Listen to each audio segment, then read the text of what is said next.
Les fruits sans pépins sont un succès commercial, car personne n'aime avoir des pépins dans la bouche lorsqu'il mange. Mais comment une plante peut-elle pousser si elle n'a pas de graines? On les aide. La plupart des fruits sans pépins que tu trouves au supermarché ne sont pas naturels. Les scientifiques les cultivent en laboratoire. Ils les ont développés à partir de plantes dont les fruits contiennent habituellement un grand nombre de grosses graines. Ils commencent par prélever un morceau de branche, puis ils le mélangent à un tas de nutriments. Ensuite, ils le mettent dans la terre où une nouvelle plante poussera, mais sans graines. C'est différent pour les pastèques. Certaines sont naturellement dépourvues de pépins. Ce sont des tétraploïdes. Lorsqu'on croise une pastèque tétraploïde avec une pastèque à graines normales, on obtient une nouvelle pastèque sans graines. Le ciel est bleu car l'air diffuse la lumière bleue du soleil à travers le ciel, qui atteint ensuite nos yeux. Cela est dû au fait que l'air est composé de nombreuses petites molécules, principalement de l'azote. Quand la lumière du soleil frappe les molécules d'azote, elle se transforme en lumière bleue. Cette lumière bleue rebondit partout dans le ciel et c'est pourquoi le ciel paraît bleu à nos yeux. Seules les abeilles femelles peuvent piquer, car les mâles n'ont pas l'anatomie adéquate. Elles ne peuvent piquer qu'une seule fois, car le dard de l'abeille femelle est composé de 2 sortes de harpons. Une fois qu'il est planté dans quelque chose, il ne peut plus en ressortir. Ce dard est attaché au tube digestif de l'abeille, ce qui signifie que lorsque l'abeille essaie de le retirer, tout son système digestif, ses muscles et ses nerfs sont arrachés, et elle finit par mourir. On se dit parfois que cela irait beaucoup plus vite si les avions volaient en ligne droite. En fait, la circonférence de la Terre est beaucoup plus grande à l'équateur que près des pôles. Cela signifie que suivre des courbes s'approchant des pôles représente une distance plus courte que de voler en ligne droite. Il faut 365 jours et un quart à la Terre pour faire le tour du Soleil. Comme une année civile ne compte que 365 jours, il faut ajouter un jour de plus tous les 4 ans pour compenser la différence. C'est pourquoi nous avons des années bissextiles qui incluent ce jour supplémentaire. Les étoiles de mer sont capables de faire repousser leurs bras s'ils se détachent de leur corps. Elles peuvent même faire pousser un corps entier à partir d'un bras. Elles peuvent stocker les nutriments dont elles ont besoin dans ce bras jusqu'à ce qu'elles soient capables de lui faire pousser une nouvelle bouche. Et elles ont suffisamment de cellules qui peuvent créer différents organes et tissus lorsqu'un membre est coupé. Génial, non? Lorsque la charge de ton téléphone tombe à 1%, il semble rester allumé plus longtemps que prévu. C'est parce que le pourcentage de la batterie n'est qu'une estimation et que le téléphone ne connaît pas réellement le niveau de charge qui lui reste. Les cactus peuvent survivre dans le désert sans eau grâce à 3 caractéristiques principales. 1. Ils ont de longues racines qui s'enfoncent profondément dans le sol afin d'absorber l'eau. 2. Ils ont des épines à la place des feuilles, afin de ne pas perdre d'eau qui s'évaporerait justement des feuilles. Enfin, leur corps est recouvert d'une épaisse couche grasse qui retient l'eau à l'intérieur. Malgré leur beauté, il est préférable de ne pas faire de câlin à un cactus. Le Bluetooth fonctionne sans fil, car il utilise des ondes radio pour envoyer des informations comme ton autoradio, ta télé ou ton téléphone. Comme toute radio, ces appareils fonctionnent selon différents canaux de fréquence. Si 2 appareils veulent se connecter, ils choisissent un canal au hasard. Si celui-ci est déjà pris, ils passent à un autre. C'est pourquoi ils n'interfèrent pas entre eux. Mais ce ne sont que des émetteurs à courte portée. C'est pourquoi le Bluetooth ne fonctionne jamais très loin. Les gyrophares de police sont rouges et bleus afin qu'on puisse facilement les voir à tout moment de la journée. Les lumières rouges sont plus faciles à voir le jour et les bleus se voient mieux la nuit. Les humains flottent naturellement sur la mer morte car la concentration de sel dans l'eau est très élevée, ce qui la rend très dense. C'est comme si les molécules étaient étroitement compactées de sorte que rien ne peut les transpercer. Notre corps est physiquement moins dense, c'est pourquoi nous restons à la surface de l'eau. Si tu places un concombre près d'un chat, celui-ci risque de sursauter comme s'il regardait un film d'horreur. C'est dû au fait que le concombre ressemble un peu à un serpent et déclenche naturellement un réflexe de fuite chez le chat. Mais s'il te plaît, n'effraie pas ton chat avec ce fruit que nous prenons tous pour un légume. Cela peut en choquer certains, mais chaque chien dégage une odeur unique par l'arrière, qui transmet des informations vitales aux autres chiens. Ils peuvent ainsi déterminer s'ils se sont déjà rencontrés rien qu'à l'odeur de leurs fesses. C'est pourquoi ils se reniflent sans arrêt le derrière. C'est comme une carte d'identité pour eux. Nous disons raccrocher le téléphone, alors que nous ne faisons qu'appuyer sur une touche. C'est parce que les anciens téléphones avaient 2 parties, une base et un combiné. Pour mettre fin à un appel, on devait raccrocher le combiné sur la base. Pareil pour composer un numéro, les vieux téléphones avaient un cadran rotatif que l'on devait tourner pour composer chaque numéro. Je me sens vieux là. Les bus scolaires américains sont jaunes, car il s'avère que c'est la couleur la plus visible et elle réduit le risque d'accident. De plus, les lettres noires sur fond jaune se sont avérées être les plus faciles à lire dans la pénombre et à de longues distances. Au Royaume-Uni, les gens conduisent sur le côté gauche de la route et non sur le côté droit. Cela remonte au XVIIIe siècle, à Londres, lorsque les voitures pouvaient rouler sur n'importe quel côté de la route. Les embouteillages et les collisions ont commencé à être fréquents. Une loi a donc été adoptée stipulant que tout véhicule empruntant le London Bridge devait rester à gauche. Cette règle s'est ensuite étendue à l'ensemble du Royaume-Uni. Environ 85% des gens sont droitiers. Le côté gauche de notre cerveau est celui responsable de la planification et de l'exécution. Chaque côté du cerveau contrôle les actions des côtés opposés du corps. C'est pourquoi l'hémisphère gauche de ton cerveau contrôle le côté droit de ton corps. C'est clair ? Les oiseaux ne s'électrocutent pas lorsqu'ils se posent sur une ligne électrique, car ils ont les deux pattes sur le même fil et aucun circuit n'est créé. L'électricité circule donc le long du câble et non à travers l'oiseau. Cela ne fonctionne que si la quantité d'électricité circulant dans le câble reste la même, car si la tension change, c'est une autre histoire. Mais les oiseaux sont si petits qu'ils ne peuvent pas stocker de grosses charges électriques. Cela signifie que même si l'électricité circulait à travers eux, la charge serait bien trop faible pour les électrocuter. Les océans Pacifique et Atlantique ont une barrière invisible qui les empêche de se mélanger. Leurs eaux ont des densités, des compositions chimiques et des niveaux de sel différents.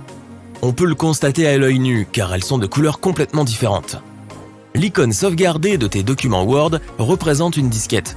C'était un moyen populaire de stocker et de sauvegarder des données dans les années 90, mais aujourd'hui, elles ont pour la plupart disparu. Je me sens vraiment vieux. Les coqs chantent le matin car leur horloge interne les aide à anticiper le lever du soleil. Ils ont besoin de savoir quand le soleil se lèvera pour pouvoir prendre de l'avance dans leur quête quotidienne de nourriture et pour défendre leur territoire. Ton chien mange peut-être de l'herbe pour une bonne raison. Il a besoin de fourrage dans son alimentation pour obtenir des fibres, qui facilitent sa digestion. Si un chien manque de fibres, il ne pourra pas digérer correctement sa nourriture. Les tracteurs ont de grandes roues arrière afin de pouvoir tirer n'importe quel poids derrière eux sans basculer. Ces grandes roues ont également une grande surface, ce qui leur permet d'éviter de patiner. Les chiens ne remuent pas seulement la queue quand ils sont heureux.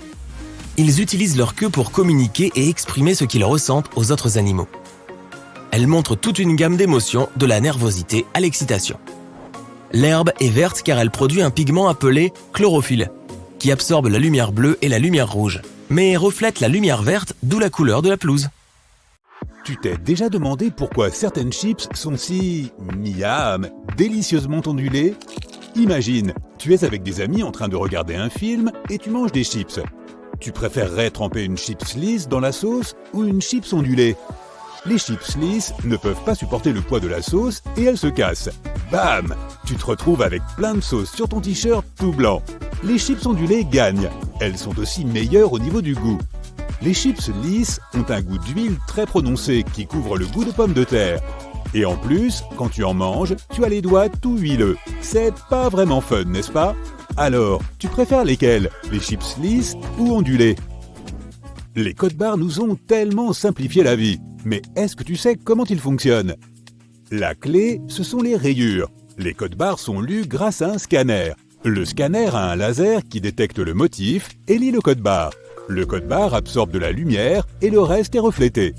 L'ordinateur donne un sens aux points, aux lignes et aux numéros du code barre. Pense aux lignes noires et blanches comme si c'était des 1 et des 0. Le noir absorbe la lumière et le blanc la reflète. Les parties noires correspondent au 1 et les parties blanches qui reflètent la lumière correspondent au 0. Le scanner détecte les parties blanches, pas les noires. Les post-it sont là pour nous rappeler d'aller chez le dentiste ou de programmer un rendez-vous. Assure-toi de bien les coller au mur. Nous n'avons jamais utilisé les post-it comme il faut. Il ne faut pas les détacher du paquet en les tirant du bas vers le haut. Ça plie le papier et la colle ne tiendra pas longtemps. Il faut les détacher en les prenant par un côté. La colle tiendra mieux. Un délicieux nuage sucré. Il s'agit de la seule et l'unique, la barbe à papa. Une confiserie irrésistible, surtout pour les plus petits. Le sucre, c'est mauvais pour les dents. Tout le monde a entendu son dentiste prononcer cette phrase. Mais surprise, l'inventeur de la barbe à papa est lui-même un dentiste. Elle a été créée en 1895 par John C. Wharton, un confiseur, et William Morrison, un dentiste. Le produit s'appelait alors Fil de Fée. C'est très cool comme nom au passage. Ils ont vendu des milliers de barbes à papa à l'exposition universelle de Saint-Louis en 1904. La barbe à papa est toujours là. On en trouve souvent dans les parcs d'attractions. Les dentistes continuent à soigner les dents malades. Certaines choses ne changeront jamais. Tu aimes les sucettes? Pourquoi y a-t-il des trous dans la tige? Ces deux petits trous peuvent effectivement transformer la tige en sifflet, mais ils servent en réalité à tenir le bonbon en place. On plonge la tige dans du sirop liquide qui remplit les trous, se solidifie et enrobe la tige. Le frigo est une invention qui a changé nos vies, mais tout le monde ne sait pas qu'il cache un lourd secret. Le mois d'août 1956 a vu l'adoption d'une loi appelée Refrigerator Safety Act. Il s'agissait d'empêcher que des enfants se retrouvent enfermés dans un frigo. Ces appareils étaient construits avec une sorte de verrou qui empêchait le frigo d'être ouvert de l'intérieur. Détends-toi, après l'adoption de cette loi, tous les frigos domestiques peuvent s'ouvrir de l'intérieur. On passe de la cuisine aux toilettes. C'est une habitude maintenant d'aller aux toilettes en regardant Instagram sur son téléphone. Devine quoi? Il y a plus de personnes au monde avec un téléphone que de personnes ayant accès aux toilettes. Selon un rapport des Nations Unies, de nombreuses personnes n'ont pas accès aux toilettes, particulièrement dans certaines zones de l'Asie du Sud et de l'Afrique subsaharienne.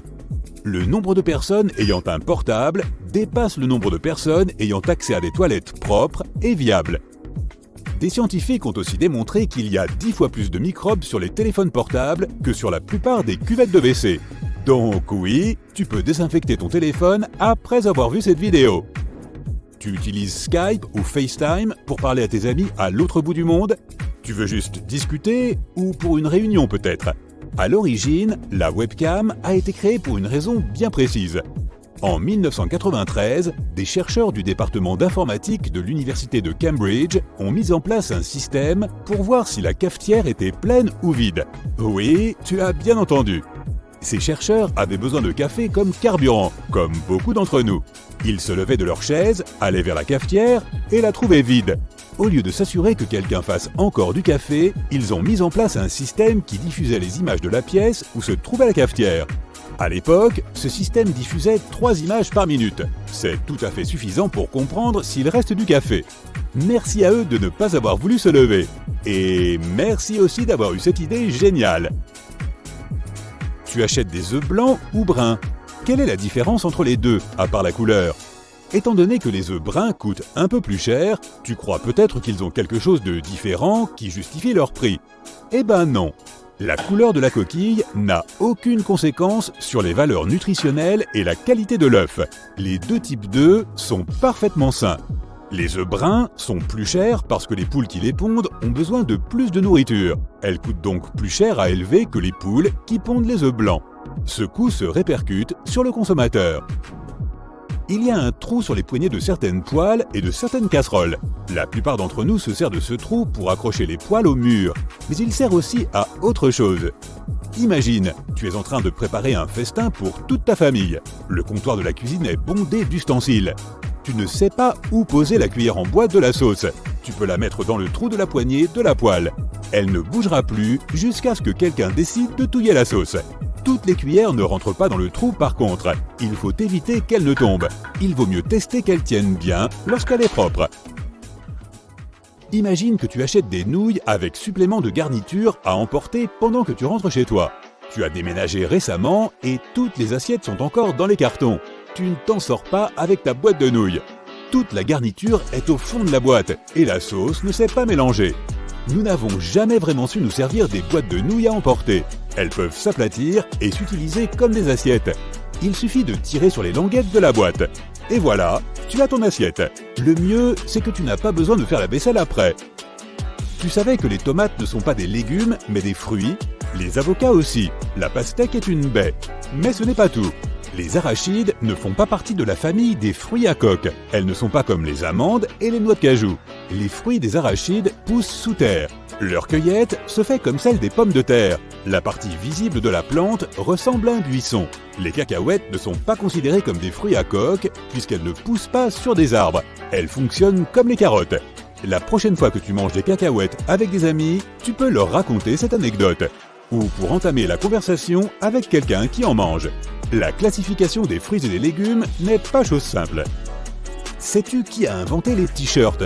En 1904, la Cooper Underwear Company a lancé une pub pour ce nouveau produit en montrant des photos d'un avant et d'un après.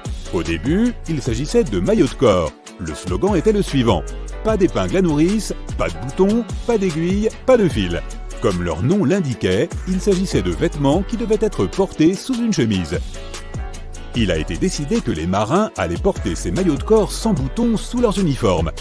L'amour pour les t-shirts s'est répandu à la vitesse de la lumière. Très vite, des milliers de personnes se sont mises à en porter. Bien que les t-shirts datent du 19e siècle, aujourd'hui, on ne pourrait vraiment plus s'en passer. Toi aussi, tu portes tes t-shirts comme les marins ? Hé, tu peux parler plus fort ? Je viens de manger une pizza entière. C'est parce qu'après avoir mangé un gros repas, notre audition a tendance à être un peu moins fine. Pendant la digestion, la majeure partie de notre circulation sanguine est orientée vers l'estomac, ce qui prive un peu tous les autres organes.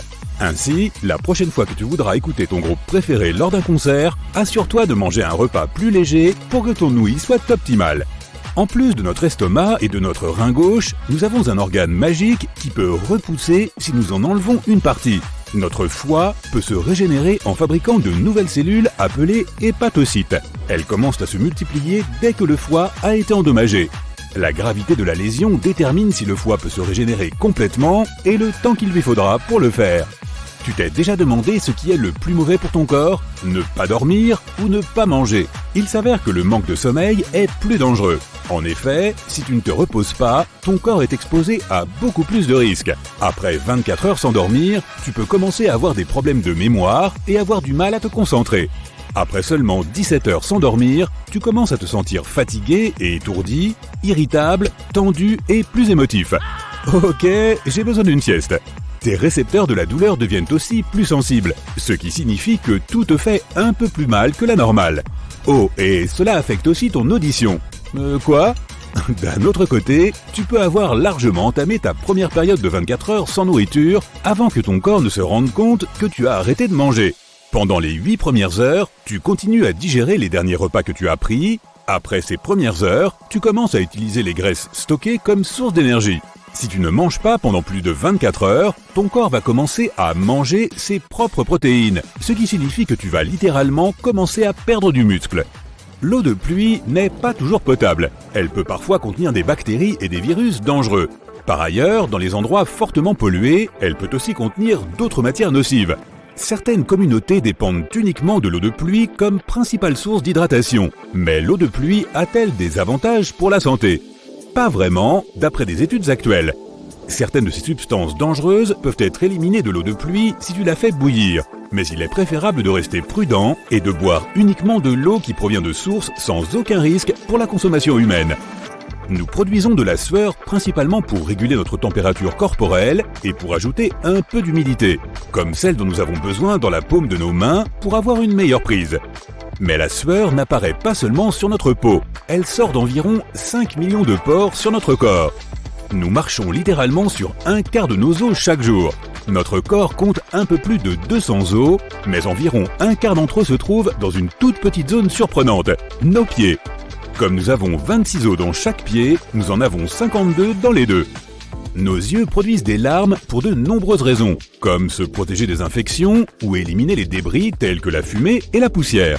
Ou encore lorsque ton bébé te fait des misères. Mais la quantité de larmes que nous produisons est assez surprenante, jusqu'à 113 litres par an. C'est presque suffisant pour remplir une baignoire. Waouh, c'est bouleversant. Notre tension artérielle se réveille des heures avant nous. C'est parce que le matin, le corps produit un tas d'hormones comme l'adrénaline et la noradrénaline. Elles contribuent à nous donner le boost d'énergie dont nous avons besoin pendant les heures du matin. Mais elles augmentent aussi notre tension artérielle, qui est généralement plus élevée entre 6h et midi. Pendant la nuit, comme nous devrions techniquement dormir et ne faire aucune activité physique, notre tension artérielle baisse jusqu'à 20%. En parlant de fluide vital, notre sang représente environ 10% du poids total de notre corps. Nous avons tendance à penser que notre poids corporel est principalement constitué de muscles, de réserves de graisse et d'os, mais il y a beaucoup plus que cela. Chez une personne adulte en bonne santé, les os représentent 15% du poids total du corps. Les muscles représentent environ 40 à 45%, les dépôts de graisse environ 15%, et le reste est composé d'éléments comme la peau, les tendons, les cheveux et d'autres petits trucs sympas. Voyons voir, cela donne... Ouais, 100%. Tes poumons ne sont pas jumeaux, ils sont frères et sœurs. En effet, ils n'ont pas la même taille ni la même forme. Ton poumon droit est plus gros et a tendance à peser plus lourd. Et c'est ton cœur qui en est responsable, puisque ton cœur est incliné un peu vers la gauche. Cela crée une petite cavité dans le poumon gauche appelée empreinte cardiaque. Le poumon droit est peut-être plus grand, mais il est un peu plus court, puisqu'il doit faire de la place pour le foie. Comme dans ta maison, il faut que tout puisse rentrer. Beaucoup de mesures de ton corps sont assez symétriques de manière surprenante. Si tu tends tes deux bras, ton envergure, et que tu les mesures, tu devrais voir à quel point tu es grand. Sur la base de ces mesures similaires, les spécialistes peuvent même élaborer des théories sur l'apparence des anciens humains. Il semblerait que nous ayons évolué pour devenir de plus en plus symétriques, afin de paraître plus attrayants et en meilleure santé pour attirer des partenaires. De plus, comme nous avons évolué pour marcher sur deux jambes, nos caractéristiques symétriques nous aident à nous déplacer avec le moins d'énergie possible, car elles créent un équilibre.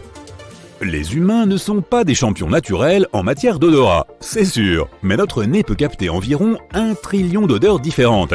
Les scientifiques continuent de faire des recherches sur ce sujet et pensent que ce chiffre pourrait être encore plus élevé. Certaines races de chiens sont capables de percevoir des odeurs entre 10 000 et 100 000 fois supérieures aux nôtres. Mais il s'avère que le meilleur nez du règne animal pourrait revenir à l'éléphant, en raison de la quantité et du nombre stupéfiant de gènes de récepteurs olfactifs qu'il possède, plus de 10 000, alors que les humains et les chimpanzés en possèdent moins de 400. Nous avons tendance à considérer nos petits doigts comme nos doigts les plus délicats, mais ils ont plus de pouvoir que nous le pensons. Il s'avère qu'en cas de perte ou de défaillance de l'auriculaire, la force globale de notre prise en main peut diminuer jusqu'à 33%. Le liquide contenu dans notre estomac, composé d'acide chlorhydrique, de chlorure de potassium et de chlorure de sodium, est bien plus puissant que n'importe quel aliment acide auquel tu peux penser, comme les citrons, les ananas ou les tomates. Le pH de l'acide gastrique sain doit se situer entre 1 et 3, soit juste en dessous de celui de l'acide d'une batterie. Les mèches de nos cheveux sont elles aussi très résistantes, si résistantes que des recherches sont menées sur elles pour reproduire leur solidité sur des matériaux de fabrication humaine. Une chevelure saine devrait être capable de résister à un poids de 12 tonnes. Cela est dû à une petite protéine contenue dans les mèches de cheveux, la kératine, que l'on trouve aussi dans les ongles et la peau. Seul un tiers des humains a une vision parfaite. Les lunettes et les lentilles de contact sont beaucoup plus nombreuses qu'on ne le pense, puisqu'elles représentent environ 66% de la population. Outre les différentes affections oculaires, notre vision se dégrade aussi avec l'âge. Lorsque nous naissons, notre tête représente un quart de notre longueur totale. Lorsque nous atteignons 25 ans, notre tête ne représente plus qu'un huitième de cette longueur. Cela s'explique par le fait que la taille de notre tête ne change pas beaucoup en vieillissant, contrairement au reste de notre corps, principalement en ce qui concerne les jambes et le torse. Notre cerveau est un ordinateur très puissant et une seule cellule du cerveau humain peut contenir 5 fois plus d'informations que l'encyclopédie Britannica. Tu t'en souviens peut-être. Nous n'avons pas encore déterminé la quantité exacte de données qu'il peut supporter, mais en termes électroniques, la capacité de stockage du cerveau est d'environ 2500 téraoctets. À titre de comparaison, les archives nationales de Grande-Bretagne, qui conservent plus de 900 ans d'histoire, ne prennent que 70 téraoctets. C'est probablement la raison pour laquelle notre cerveau a besoin de la plus grande quantité d'oxygène par rapport aux autres organes, environ 20% de l'oxygène total qui entre dans la circulation sanguine. Pourtant, il ne représente que 2% de notre masse corporelle. Nos activités normales et l'effet de la gravité font que le cartilage de nos chevilles, genoux, hanches, dos et cou se comprime lentement. Une fois que tu t'es reposé pendant la nuit, le cartilage revient à la normale. En moyenne, tu es environ 1 cm plus grand le matin que plus tard dans la nuit. Et c'est pourquoi on dort en position dite allongée.